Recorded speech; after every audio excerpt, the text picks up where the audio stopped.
ابراہیم علیہ السلام رہتے ہیں فلسطین میں، بیٹا رہتا ہے مکہ میں۔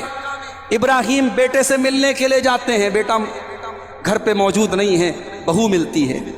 ابراہیم علیہ السلام اپنی بہو سے یہ بتاتے نہیں کہ میں تمہارا سسر ہوں، ایسے ہی اس سے پوچھتے ہیں بیٹی کیا حال چال ہے، کیسی گزر بسر ہو رہی ہے۔ ابراہیم علیہ السلام کی بہو کہتی ہے بڑی بری گزر بسر ہو رہی ہے، بڑی تکلیف چل رہی ہے، بڑی پریشانی چل رہی ہے۔ ابراہیم علیہ السلام سمجھ گئے کہ یہ عورت بہت بڑی ناشکری ہے، اور جو عورت ناشکری ہوتی ہے، میرا جملہ نوٹ کر لو، اگر عورت ناشکری ہے تو اس کی توحید گڑبڑ ہے، اس کا عقیدہ گڑبڑ ہے۔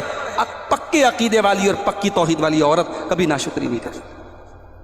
اس بہو نے جب ناشکری کی تو ابراہیم علیہ السلام نے کہا کہ بیٹا ایسا ہے کہ جب تمہارے شوہر شام کو آئیں تو میرا سلام پہنچا دینا، فقرئی منی السلام، میرا سلام کہہ دینا، اور ان سے کہنا کہ غیر اتبت بابک، اپنے دروازے کی چوکھٹ بدل لے۔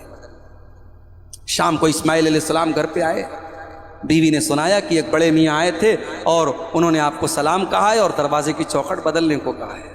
کہا رے وہ تو میرے باپ تھے، وہ تو تیرے سسر تھے، اور تو نے ان سے کیا بات کہی کہ ان کو اتنا ناپسند گزر گیا کہ انہوں نے مجھے حکم دیا میں تمہیں طلاق دے دوں۔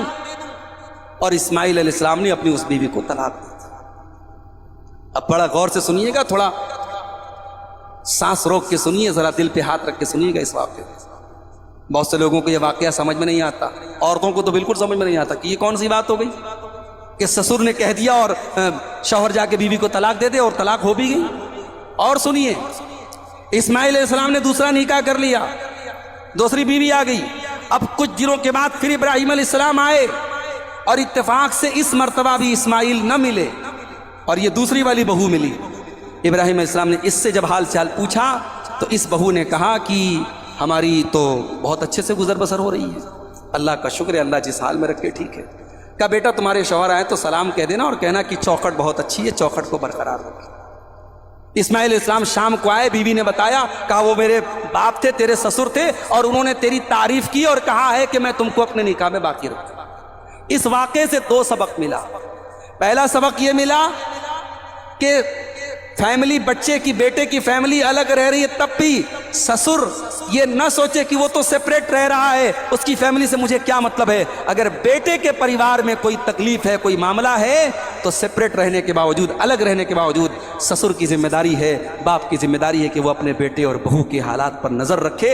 ابراہیم نے ایک سبق تو ہم کو یہ دیا، اور دوسرا سبق یہ ملا کہ باپ اگر اپنی بہو کے اندر کوئی خامی دیکھے تو باپ اپنی بیٹے سے کہہ سکتا ہے تو بیوی کو طلاق دے دے، اور بیٹے کو چاہیے کہ وہ طلاق دے دے۔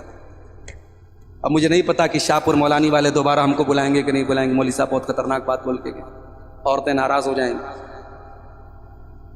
یعنی سسر سالن پکا، سالن میں نمک کم ہے۔ سسر نے بیٹے سے کہا بیٹا تیری بیوی نے کھانا بہت خراب بنا، جا طلاق دے دے، بیٹے نے جا کے بول دیا طلاق دے دی، ہوگی طلاق۔ یہ مسئلہ اتنا سمپل نہیں ہے۔ باپ کے کہنے پر بیٹا اپنی بیوی کو طلاق دے گا، کب دے گا؟ جب باپ ابراہیم کے جیسا۔